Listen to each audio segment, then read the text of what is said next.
21.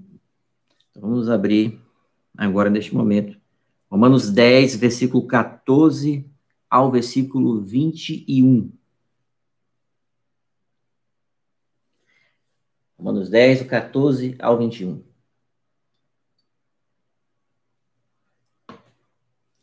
Diz assim a palavra de Deus: Como, porém, invocarão aquele que em nada creram? E como crerão naquele de quem nada ouviram? E como ouvirão, se não há quem pregue? E como pregarão, se não forem enviados? Como está escrito, quão formosos são os pés, os que anunciam coisas boas. Mas nem todos obedeceram ao evangelho, pois Isaías diz: Senhor, quem acreditou na nossa pregação? E, assim, a fé vem pela pregação, e a pregação pela palavra de Cristo. Mas pergunto, porventura não ouviram? Sim, por certo. Por toda a terra se faz ouvir a sua voz e as suas palavras até os confins do mundo. Perguntou mais, porventura não terá chegado isso ao conhecimento de Israel? Moisés já dizia: Eu vos porei em ciúmes com um povo que não é nação, com gente insensata, e vos provocarei a ira. Isaías jamais se atreve e diz: Fui achado pelos que não me procuravam. Revelei-me aos que não perguntavam por mim. Quanto a Israel, porém, diz: Todo dia estendi as mãos a um povo rebelde e contradizente. Vamos mais uma vez orar, irmãos. Senhor, tua palavra foi lida. Suplicamos nessa manhã que tu fales aos nossos corações, por intermédio do poder do teu Santo Espírito, aplicando a tua palavra em nossos corações, Senhor. Retire de nós todas as preocupações, todas as coisas que estão, às vezes, ó Deus, apertando o nosso coração, para que nosso coração esteja pronto para ouvir a tua bendita e santa palavra. Seja conosco, Senhor. Perdoa nossas faltas, mais uma vez oramos, suplicando que tu nos abençoes, que teu Espírito nos ilumine, nos dê entendimento da sua bendita e santa palavra. Amém. Em nome de Jesus, amém. Meus irmãos, o que acontece aqui nesse texto de Romanos? Aqui nós vamos perceber que é o tema de Paulo, do capítulo 9 até o capítulo de número 11, é Israel, é a eleição de Israel. Paulo está com uma dificuldade muito grande para encaixar a questão da eleição de Israel.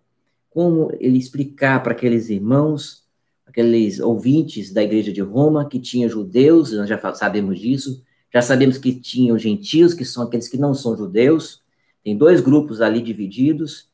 Paulo fala que é devedor dos judeus, no capítulo inicial, também dos gentios, e começa a expor a justificação pela graça, mediante a fé, à luz das possíveis perguntas que os judeus poderiam fazer.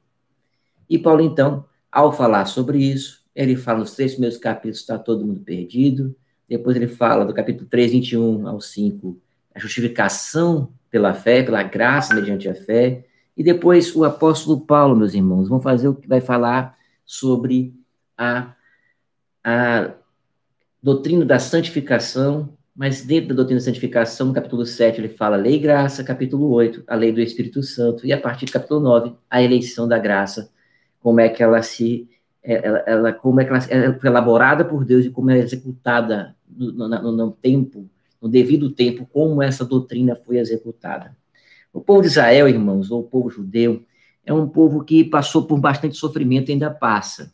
Não existe povo mais perseguido no mundo todo que não seja o judeu e os cristãos também. Mas os próprios cristãos, pelo menos na época das cruzadas, na época da Inquisição, você percebe também que tem, tanto as cruzadas como um período inquisitivo, você vai encontrar aí um sofrimento muito grande do povo judeu, perseguições e muita coisa aconteceu entre os judeus. Para vocês terem ideia, muitos de nós aqui no Brasil somos descendentes dos judeus.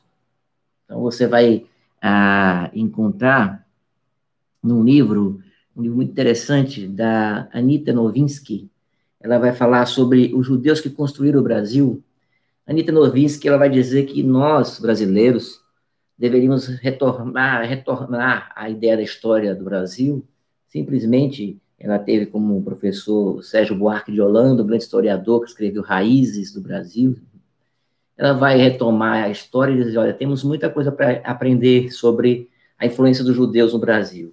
Mas os judeus, eles vieram de uma perseguição, o judeu começou a ser perseguido, e aquela questão da perseguição santa, a ideia das missões aos judeus, começou a fazer com que os judeus fossem convertidos à força. E aí se denominou aqueles que eram convertidos à força como novos cristãos. Nós vamos encontrar isso muito no período da Idade Média, você vai encontrar ali até o século XV, você vai encontrar uma perseguição muito grande aos judeus. Nós encontramos também isso nesse período dessa perseguição, onde o judeu era convertido porque achava que tinha que ter uma missão, e muitos tinham em sua mente aquela ideia de que temos que ter uma missão para os judeus, temos que pregar aos judeus, temos que transformar os judeus em cristãos, porque aí tudo vai acontecer como a palavra de Deus está dizendo. Então, esse tipo de missão aos judeus foi uma missão que deu muita dificuldade. Os judeus começaram a ter até uma rejeição maior, alguns deles, nem todos, ao cristianismo, justamente por causa da matança, da perseguição, do roubo dos bens. Você vai encontrar isso muito na Idade Média, século XIV, século XV, você vai encontrar isso, onde eles eram roubados, literalmente. E você vai encontrar, por exemplo, depois o Tribunal da Inquisição, aqueles que eram considerados judaizantes, ou que consideravam que estavam mantendo o judaísmo, eles eram perseguidos. Só na Espanha, a Espanha, o Tribunal Espanhol, na Idade Média, ele perseguiu, fez 21 tribunais e perseguiu poetas, filósofos, profissionais e artistas da época, por causa dessa ideia de que tinha que ter uma missão no sentido para o judeu, mas essa missão não era uma missão da igreja. Naquele momento, a igreja que dominava a igreja romana, essa perseguição não era uma perseguição, essa missão não era uma missão, era uma perseguição, era uma conversão a pulso, a força, pela espada, né?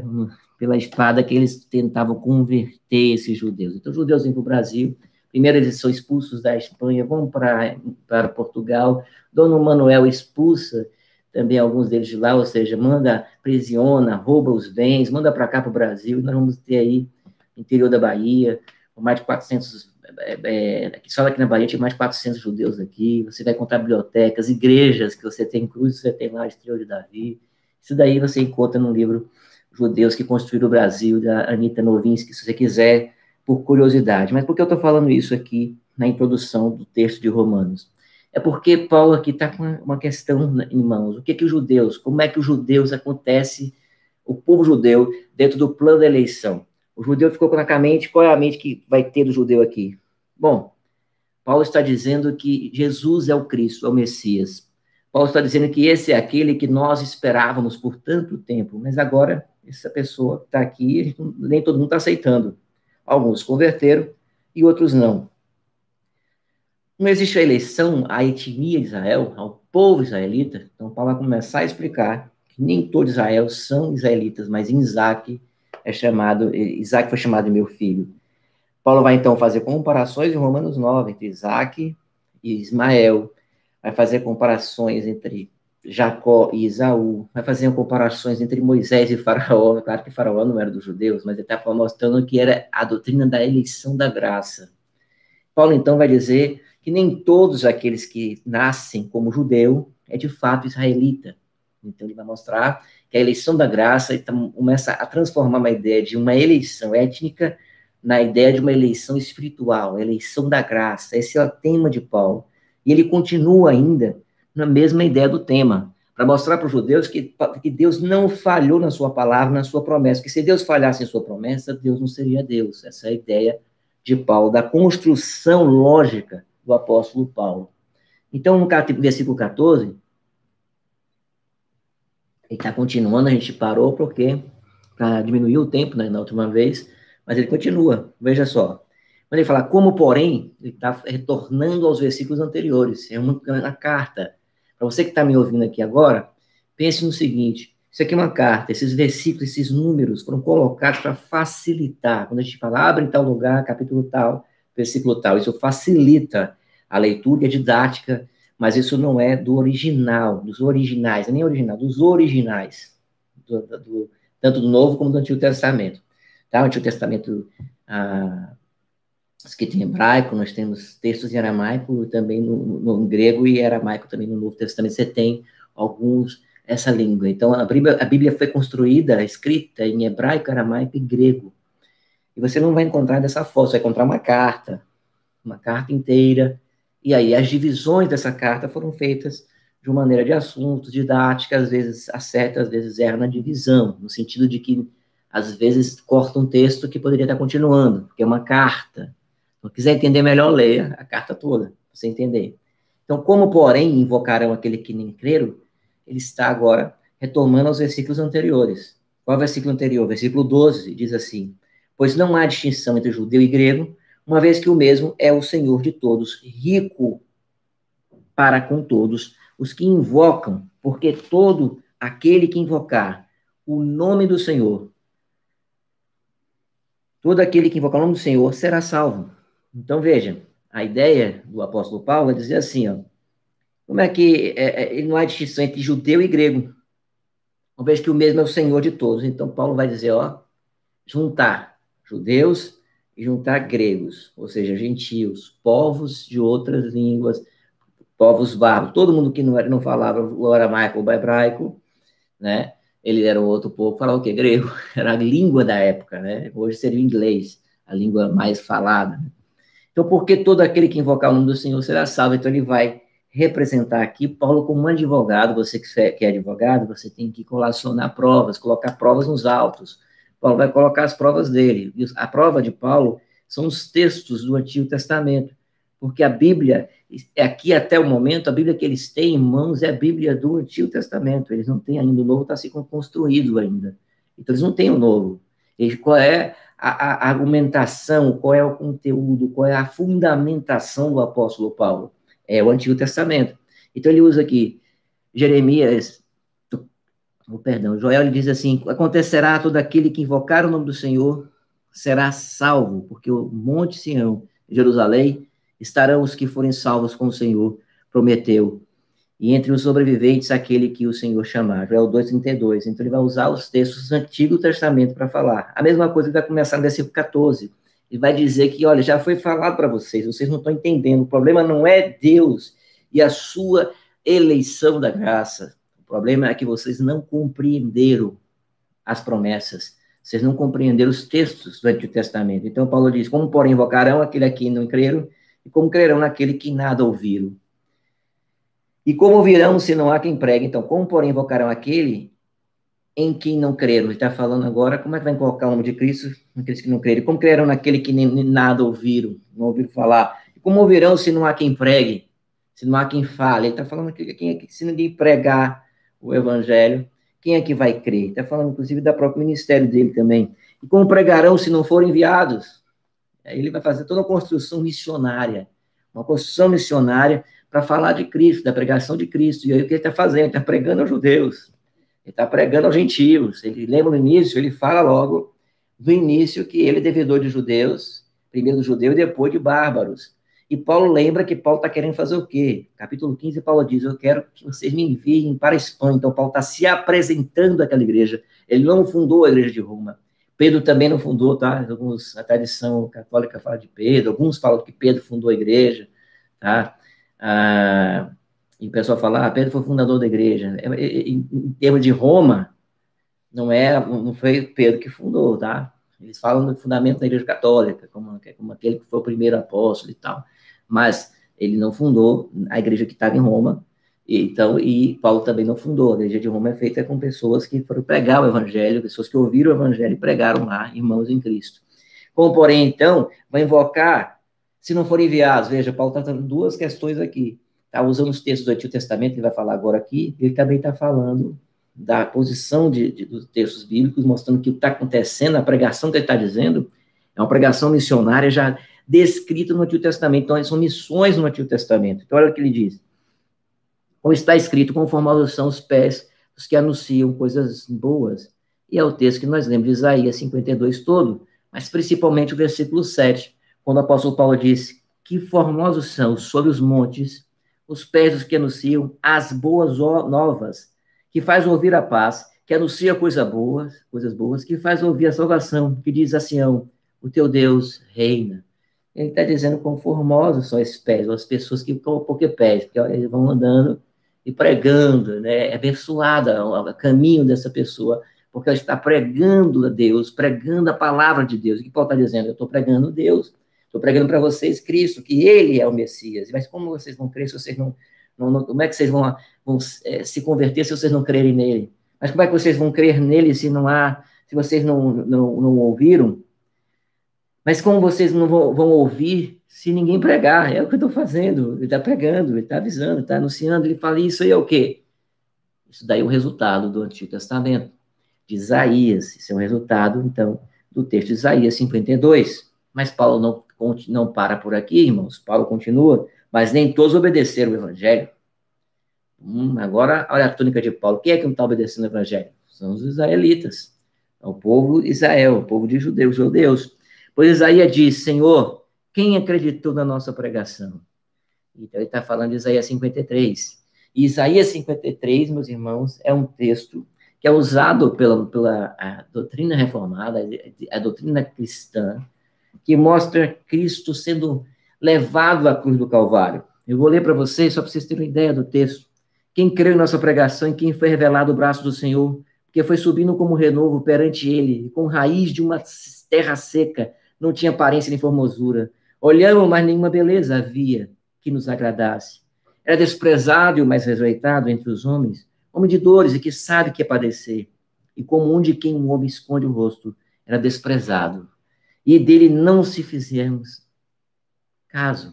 Certamente ele tomou sobre si as nossas enfermidades e as nossas dores levou sobre si. E nós o reputávamos por aflito, ferido de Deus e oprimido. Mas ele foi traspassado pelas nossas iniquidades. O castigo que nos traz a paz estava sobre ele, e pelas suas pisaduras fomos sarados. Todos nós andávamos desgarrados como ovelhas, cada um desviava pelo caminho, mas o Senhor fez cair sobre ele a iniquidade de todos nós. Ele foi oprimido e humilhado, mas não abriu a boca. E como cordeiro foi levado ao matadouro. E como ovelha muda perante os seus tosquiadores, ele não abriu a boca. O juiz opressor foi arrebatado. E de sua linhagem, quem dela cogitou? Porquanto foi cortado da terra dos viventes, por causa da transgressão do meu povo. Foi ele ferido. Designaram sepultura com os perversos, mas com o rico esteve em sua morte. Porque nunca fez injustiça, nem dolo algum se achou em sua boca. Todavia, o Senhor agradou Moelo, fazendo enfermar. Quando der ele a sua alma como oferta pelo pecado, verá a sua posteridade e prolongará os seus dias, e a vontade do Senhor prosperará em suas mãos. Esse texto de Isaías 53, citado, Paulo citou no primeiro versículo, eu li todo para que vocês entendam que é a descrição exata da morte de Cristo. E esse texto foi escrito há 750 anos, antes de Cristo vir. Então, veja que é uma descrição de como Cristo morreria. Muita gente começa a dizer assim, ele morreu, vamos dizer assim, coitado, né, no sentido assim, de que ele não pôde fazer nada. Não, ele veio para a morte. Lembra quando ele conversa com Pedro, o grande Pedro que era muito impulsivo, né, pelo menos nos relatos bíblicos, Pedro falava logo, tão corajoso de repente, né, mas no final ele teme, ele fica com medo. Mas veja que Pedro faz o seguinte, o Senhor está falando que vai para a morte, e Pedro então chega nos evangelhos e diz assim, Senhor, de modo algum isso acontecerá contigo. E Jesus então diz a Pedro, arreda-te, Satanás, diz para Pedro, porque não cogita das coisas de Deus, mas das coisas do homem. O Senhor Jesus depois vai dizer para Pedro Pedro dizendo que ia para onde ele quisesse, onde o Senhor quisesse que ele fosse, ele estaria junto com Cristo, e o Senhor disse que ele vai ser peneirado por Satanás, vai ser tentado por Satanás. O Senhor Jesus disse que essa raposa tem seus covis, os pássaros têm seus ninhos, mas o filho do homem não tem onde reclinar a cabeça. O Senhor Jesus veio para a morte do Ele veio para a morte do cruz. Esse texto é considerado, o texto de Isaías 53, é chamado de o servo sofredor. Israel não compreendeu ainda, não tinha compreendido que a aplicação que o Novo Testamento vai dar, os apóstolos darão para esse texto de Isaías 53, é que o servo sofredor é Cristo. Então, naquele momento, Israel está sofrendo, se olhar o texto, vai falar de Israel, Parece, mas aí ele começa a falar de uma pessoa, meu servo. Ele foi morto entre os ladrões, entre os bandidos, mas ele foi sepultado entre os ricos. Aí você vai encontrar o que? José de Arimateia, aquele que leva o seu túmulo, dá o seu túmulo, para que Jesus, então, seja enterrado ali.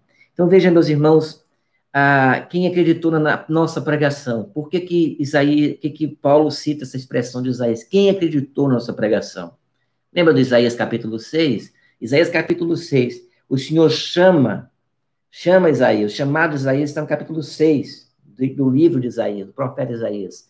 E nesse capítulo, o que está acontecendo? Está acontecendo o seguinte, o Senhor chamou Isaías e diz assim, você vai pregar, vou chamar você para pregar, mas você vai pregar, eles não vão ouvir. Eu vou tapar os ouvidos deles. Vou tapar os olhos para que eles não vejam. Eles não vão entender. Vou pregar, você vai pregar, e a pregação de Isaías, mesmo tendo a misericórdia, é uma pregação de juízo também. Porque está dizendo que o povo judeu começou a se corromper, começou a viver de qualquer jeito.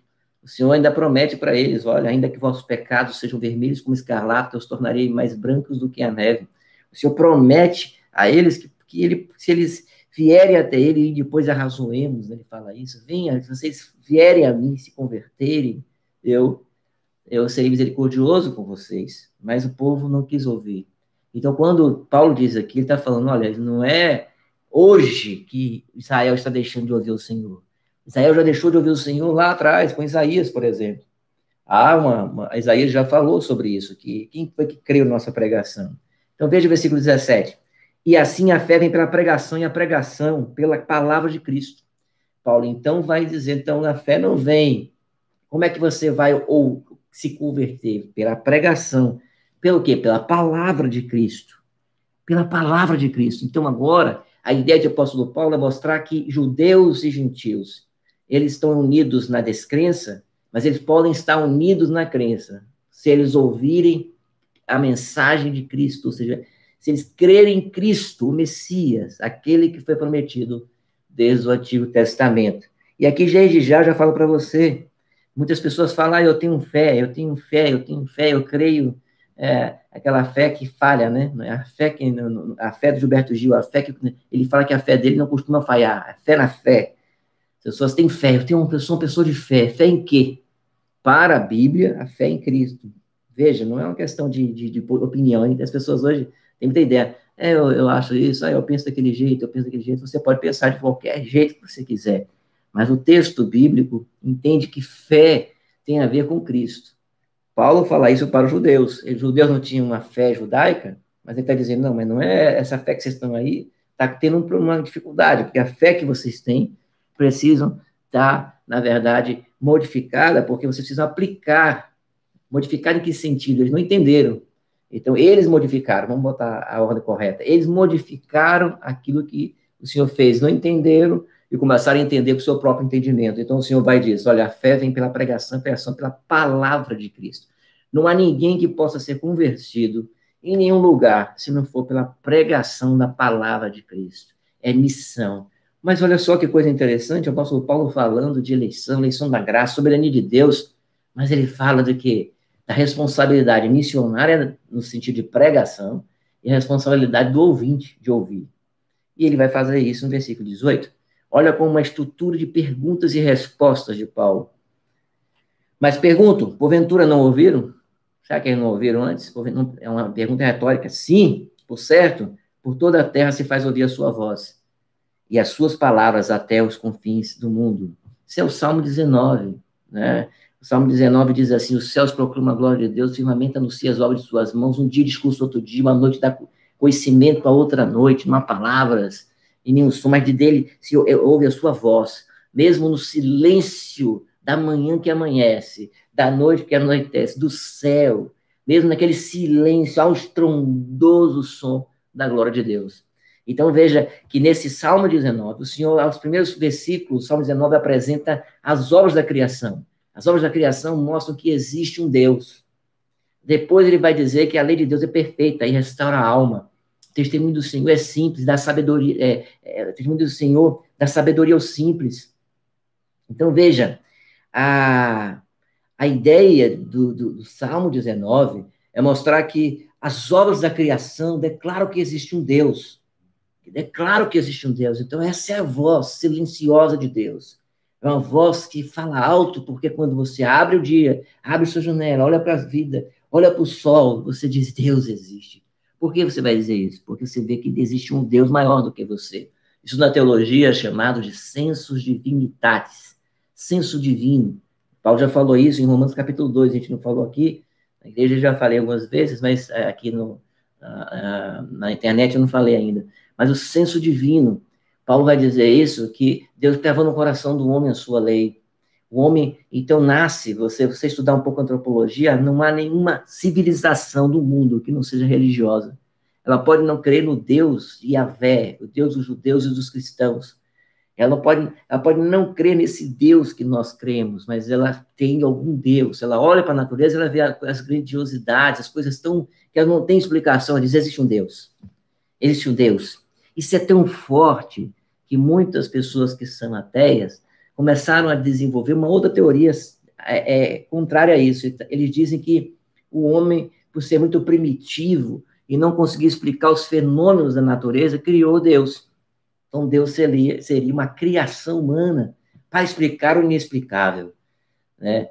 Parece até a ciência de hoje, né? As ciências, né? Conhece, né? Parece as ciências de hoje, né? A gente colocou a ciência como uma deusa que explica tudo, que dá razão para tudo, tudo é ciência.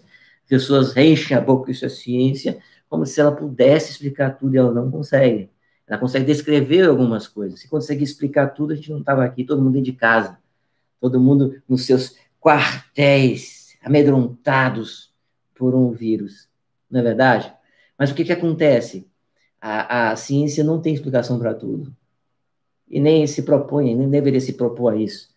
A ciência, e aí eu estou falando aqui, são de autores, tá? Tem o André Quinet, Antônio Quinet, na verdade. Ele vai falar sobre isso no livro dele, dizendo que olha como a ciência tem tomado o lugar daquilo que era de Deus no passado. Ele vai falar sobre isso. Ele não é cristão, pelo contrário, ele está fazendo uma crítica a algumas igrejas religiosas, né? Algumas religiões e algumas igrejas. Ele fala isso nos seus livros de psicanálise. Ele só fazendo uma crítica cultural, tá? Uma crítica uma crítica cultural que ele faz. Mas veja, o que eu quero dizer com isso? Eu quero dizer que é natural do ser humano você buscar algo maior do que você. O Salmo 19 está dizendo isso, mas só que ele está dizendo que essa natureza não pode gerar em você a crença em Deus bíblico, porque se Deus não se revelasse, você não saberia quem era Deus. Você continuaria no seu obscurantismo no sentido divino. Você conheceria que há algo diferente aí, há um poder maior do que eu. A vida tem sentido, não é isso? A gente não busca sentido. Viktor Frankl, o pai da logoterapia, aquele que escreve um livro que um homem está buscando sentido, em busca de sentido, ele vai dizer isso. Viktor Frankl era um judeu, perseguido, inclusive, na época do nazismo, dessa coisa abjeta, demoníaca que foi o nazismo. Então, veja aqui o que acontece. Ele vai falar que o homem ele precisa de sentido na vida. Precisa de sentido. Então, há algo mais. Há algo mais. Você, às vezes, sente isso, que há algo mais. Não pode ser morrer, nascer, crescer e morrer. Procriar e morrer. Existe um sentido maior na vida. E aí, esse sentido, muitas vezes, a pessoa busca em coisas. Busca energia. Pessoas, às vezes, hoje, creem mais energias em pedras, em várias coisas esotéricas, né? Que curioso isso daí. Creem em forças ocultas, mas forças sem inteligência. São forças. São energias etéreas que não podem ser palpadas, concretas. Elas creem em várias outras coisas. Tem gente que crê em tanto tipo de mitologia, mas aí você fala, existe um Deus. Se essas pessoas não tivessem a revelação escrita de Deus, elas continuariam dentro dessa descrença. O que acontece com o Salmo 19? O Salmo 19, então, diz assim, o Salmo 19 que diz que os céus proclamam a glória de Deus, firmamento anuncia, também é o céu, paralelo, né, paralelismo. Então, uma verdade falando a mesma coisa na outra linha. E ele vai dizer assim, olha, mas é a palavra de Deus que dá sabedoria ao simples. É a palavra de Deus que converte. É a palavra de Deus que mostra quem Deus é. Eu tenho uma frase que eu repito várias vezes na igreja, porque eu acho essa frase muito bonita. É a frase de Francis Schaeffer, que ele diz assim: ele está lá, é Deus. Deus está lá. E não está em silêncio. Ele é o Deus que se revela. Ele é o Deus que se revela, o Deus que se revelou. Então, o que está acontecendo? Paulo está dizendo, nas obras glorificam a Deus, e os gentios conheceram a Deus através das suas obras. Vocês mesmos sabem, ao olhar para tudo que Deus fez, você sabe que existe um Deus. Você sabe que existe um Deus. E aqui tem até uma polêmica, se Paulo está falando só dos gentios aqui, falando de gentios de Israel, falando de Israel, ele está no ponto dele ainda dessa tensão, gentios de Israel. E ele diz, olha, perguntam mais, ventura não terá chegado isso ao conhecimento de Israel? Ou, perdão, versículo ainda 18. Mas perguntam, ventura não ouviram? Sim, por certo, toda a terra se faz ouvir a sua voz e sua palavra, até os confins do mundo, a sua palavra. Até os confins do mundo, mas essa palavra que ele está falando aí inicialmente, ele está falando de que toda a terra faz ouvir a sua voz no Salmo 19. Mas agora ele vai falar da palavra escrita. Pergunto mais, porventura não terá chegado isso ao conhecimento de Israel? Uma pergunta retórica de novo. Moisés já dizia, ou seja, eles conheceram. Eu vos porei em ciúmes com um povo que não é nação, com gente insensata. Ele está chamando gentios, porque eram aquelas pessoas que eram tolas, estúpidas de entendimento, no sentido que não entendiam o Deus de Israel. E aí ele vai dizer, com gente insensata eu vos provocarei a ira. Ou seja, Deus está dizendo que vai provocar o ciúme e a ira deles, porque Deus vai falar para um povo que não era povo. Olha então o texto que ele está citando, Deuteronômio 32. Aos zelos me provocaram, ciúmes. Zelo e ciúme são palavras que são usadas. Ciúmes no Novo Testamento, é zelo no Antigo Testamento. Inclusive, a Bíblia diz que Deus não deu ciumento. Ciúme para Deus não é pecado. A Bíblia diz que o amor não arde em ciúme, mas tem ciúme. Tem zelo. Cuidado. Então, aqui não é ciúme doentio, não é gente doente que fica atrás dos outros aí com a doença do ciúme, não, tá? Deus é perfeito. Ele está falando de zelo, de cuidado. Ou seja, qual o cuidado? O exemplo dele é que Deus casou com Israel. Ele casou com Israel. Israel é a noiva, não é isso? Cristo é o noivo e a igreja é a noiva. Então, quando Israel ele buscava outros deuses, ele estava o quê? Adulterando.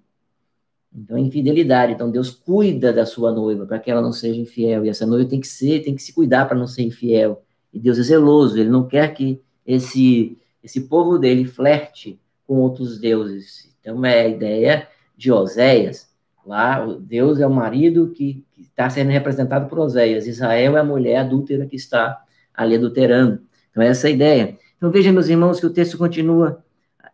Com os seus ídolos me provocaram a ira, portanto, eu provocarei a zelos. Também a mesma ideia. Com aqueles que não é povo, como louca nação, os despertarei a ira. Ou seja, o Senhor está dizendo, tá usando os judeus, os gentios, o povo que não era povo, assim como Israel vai lá e adultera com outros povos, outros deuses, o Senhor está falando assim, Deus não vai adulterar, mas Deus vai falar assim, vocês querem ir para outros deuses, tudo bem, então vou pegar outro povo para mim. Essa é a ideia, tá? Sem Deus perfeito. Então, o zelo de Deus é perfeito, mas ele está dizendo que vai provocar a ira dos judeus.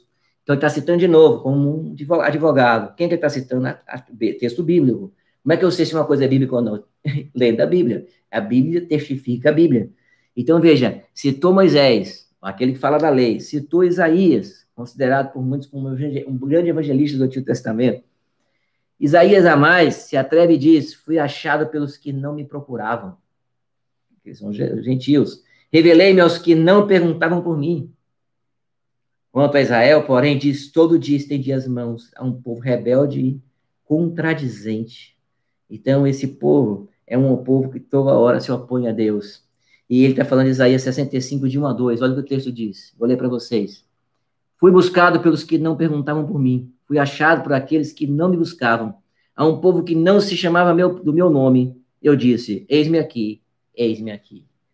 Então, Paulo está dizendo aqui, já de início, tá? Ele vai continuar, e eu espero que você esteja conosco até a noite, né, às 18 horas, ele vai começar a já construir todo o arcabouço, toda a sua estrutura retórica, Paulo está escrevendo aqui, para falar de quê? Onde fica Israel diante de tudo isso? Ele está dizendo, o Senhor estendeu a mão o tempo todo a Israel, mas é um povo de dura serviço, é um povo contradizente, é um povo que vai contra Deus, e Deus vai lá como um marido amoroso, como um marido misericordioso, vai atrás da sua esposa, e ela está lá o tempo todo, quebrando a aliança de Deus, sendo pessoa insensata, sendo muitas vezes buscando outros deuses. E o Senhor está dizendo, eu toda a vida, porém diz, todo dia estendi as mãos a um povo rebelde e contradizente. Meus irmãos, o que nós podemos aprender já de início aqui? Israel, aqui, a doutrina da eleição, responsabilidade humana. Deus está dizendo para aquele povo que ele é soberano e que a eleição da graça aconteceu. Mas Deus não exclui algo muito importante, a responsabilidade de Israel em crer em Deus e ouvir a sua palavra. Israel rejeitou a Deus. Olhe para o povo do Antigo Testamento. Não é? Olhe para o povo do Novo Testamento. Os judeus estavam dentro do conluio para matar os líderes judaicos, os líderes da religião da época, tá? Não é todo judeu. Tá? Tenham cuidado com isso, com esse antissemitismo, né? Antissemita. Inclusive, é incrível como brasileiro, que tem muita formação judaica na sua origem, então muita gente que tem Lima, Rios, Melo, e vários outros nomes aí, Guedes, mas que não sei se Monteiro também, Carvalho, tantos nomes que nós temos aqui, que são nomes de novos cristãos, de judeus. E teve um determinado tempo na nossa história que as pessoas começaram a ficar rejeitando os judeus, parecendo que a gente estava na Inquisição de novo, né, perseguindo esse povo que muitos de nós estamos de lá. Se você fizer um mapeamento genético aí, talvez você encontre raízes lá fora, tá? Veja que a ideia do antissemitismo é um erro, um pecado nosso, e um erro muito sério mesmo, né? Tem que ter cuidado. O que o texto está falando? É que Israel foi rejeitado em massa? Não, está dizendo que o Senhor estendeu a mão para ele, para aqueles líderes daquela época, e eles não creram. Ou lá no Antigo Testamento já aconteceu. O que Paulo está dizendo? Está acontecendo agora, já aconteceu no passado, é isso que Paulo está dizendo. Está acontecendo agora com Cristo, que os líderes não estão aceitando, que os líderes agora, eles cometeram esse ato insano junto com a liderança de Roma e levaram Cristo à cruz. Alguns líderes, não todos, porque Paulo é judeu, você vai ver aí tudo, e Paulo falou sobre isso. Então, não são todos judeus, apóstolos são judeus, Cristo é judeu. Então, veja, não tem nada a ver de antissemitismo, tá bom? Tenha cuidado com isso. Na Idade Média, eles chamavam os judeus de inimigos da hóstia, porque eles eram romanos, para a maioria deles é catolicismo romano, e eles diziam inimigos da hóstia. Tenha muito cuidado com esse tipo de pensamento. Os judeus, eles cometeram seus erros, mas o Senhor está dizendo que é através dos judeus, e do judeu que é Cristo, que todos os povos são abençoados. Então, existe uma frase de um autor que ele vai falar sobre isso. Ele vai dizer que os judeus, eles são a luz. Então, a ideia é assim, ó, veja o que ele diz. Nunca ele ensinou a tese inversa, os judeus por último, onde passava e ficava, dava tudo de si, a fim de ganhar os judeus e salvá-los. Bem entendida, a missão aos judeus é até a condição prévia à missão aos gentios. Pois como poderia ser bom para os gentios algo que não é bom sequer para os amados de Deus? Então veja que a ideia é que eles, o primeiro, entendeu? O autor quem fala isso é Adolfo Pohl. Então, a ideia, meus irmãos, é que não existe aqui uma rejeição étnica no sentido de que os judeus não serão salvos. A gente vai ver isso depois em Romanos 11. Mas os judeus, eles têm a sua responsabilidade na sua liderança, na sua etnia, no seu todo, de rejeitar a Deus. Mas Paulo já construiu a tese dele antes, quando ele diz, nem todo judeu é israelita, mas em Isaac será chamada a minha descendência. Então, veja que Paulo já construiu toda a sua teoria para o que Paulo fez isso? Para salvaguardar, para garantir a eles que o Senhor não quebrou a sua aliança, que Cristo Jesus é o cumprimento, o fim da lei é Cristo para a justiça de todo aquele que crê. Então, a ideia de Paulo é, em Cristo Jesus, Israel está sendo salvo. A promessa continua em Cristo. Continue em Cristo. Mas existe. Por que alguns judeus estão rejeitando? Paulo diz. Porque eles têm o quê? São contradizentes. São contradizentes e são rebeldes. Há um povo rebelde e um povo contradizente. Paulo está dizendo. Eles já eram assim no passado, agora continuam sendo assim. Em Atos dos Apóstolos, num sermão maravilhoso, o diácono Estevão, ele vai ali apresentar, no capítulo 7 de Atos, um testemunho maravilhoso. Estevão vai dizer: quais os profetas vocês não perseguiram? Vai mostrar que Cristo, ele é aquele que é o eleito de Deus. E que em Cristo Jesus não existe judeu, nem grego, nem bárbaro. Nós todos somos uns em Cristo. Todos dependemos da graça e da salvação, da justificação. O ato de Cristo nos tornar justos, porque nós não somos justos em nós mesmos.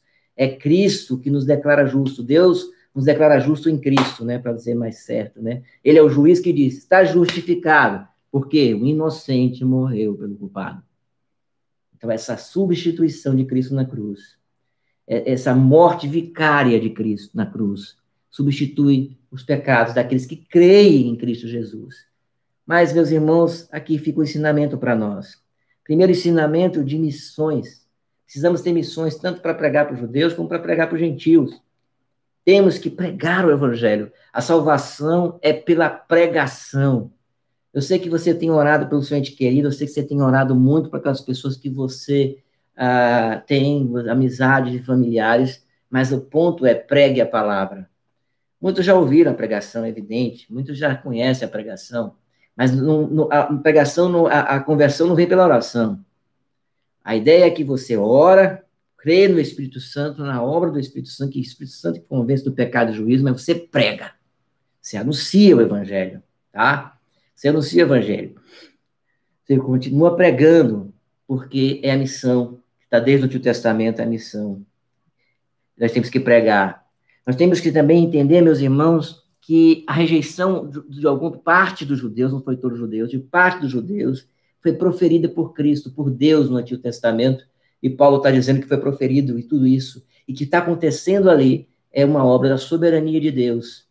Mas por que eles estão rejeitando? Porque eles querem rejeitar. Por mais que Deus seja soberano em eleição da graça de Deus, existe uma coisa que a gente às vezes não consegue compreender. E o que a gente não consegue compreender é como essa doutrina tão maravilhosa da graça de Deus. João Calvino chega a dizer a seguinte expressão: demasiada honra seria prestada a um mero mortal, caso se lhe dissesse que ele possuía o poder de nos regenerar. De igual maneira, a luz da fé é poder mais celestial para que possa ser comunicada por algum mortal. Não obstante, todas essas coisas não impedem a Deus de agir eficazmente pela instrumentalidade da voz humana, de modo a criar em nós a fé através do seu ministério. Mas o Calvino, o segredo dessa frase de Calvino, é ele dizer que o Senhor, de maneira misteriosa, ele diz: de igual maneira, a luz da fé por demais celestial, para que possa ser comunicada por algum mortal. Ou seja, ele sabe que é tão maravilhosa a luz da graça, que eu estou pregando aqui agora para vocês, que as pessoas que pregam o evangelho, que anunciam o evangelho, somos instrumentos tão limitados. Mas é através desses instrumentos, dos homens, de mulheres, de crianças, que o Senhor tem usado essas pessoas para pregar essa maravilha que é a palavra de Deus. Esse poderoso ato, né? Essa poderosa mensagem de Deus. Mas o mistério, sabe onde está o mistério? O mistério está aí. Deus é sempre soberano e o homem é sempre responsável pelos seus atos. Hoje, se ouvides a minha voz, não endureçais o vosso coração, como foi feito em Meribá e Massá. Você que está ouvindo hoje a voz do Senhor, não endureça o seu coração. Não siga uma parte de Israel.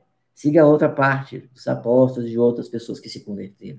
Você está ouvindo a mensagem do Evangelho, ouvindo que Cristo Jesus é aquele que morreu e deu a sua vida para salvar os seus.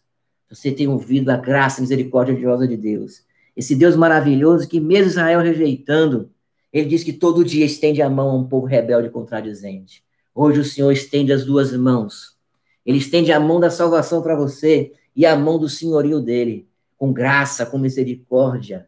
E ele diz a você, venha hoje para Cristo. Venha hoje para Jesus Cristo. Creia nele. Creia nele. E aí depois, quando você acreditar, você começar a crer em Cristo Jesus, você vai dizer, não a mim, Senhor. Só ao Senhor deve ser dado glória. Você vai entender, Senhor, como o Senhor maravilhoso. O Senhor me salvou. Mas você vai sentir uma fé que foi colocada, brotada em seu coração pelo Evangelho da Graça, aplicado pelo Espírito Santo. Pelo Espírito Santo. Paulo, então, a grande defesa de Paulo, irmãos, a grande defesa do apóstolo Paulo é para dizer que Deus não falhou na sua palavra. Ele tem que defender a palavra de Deus nesse sentido.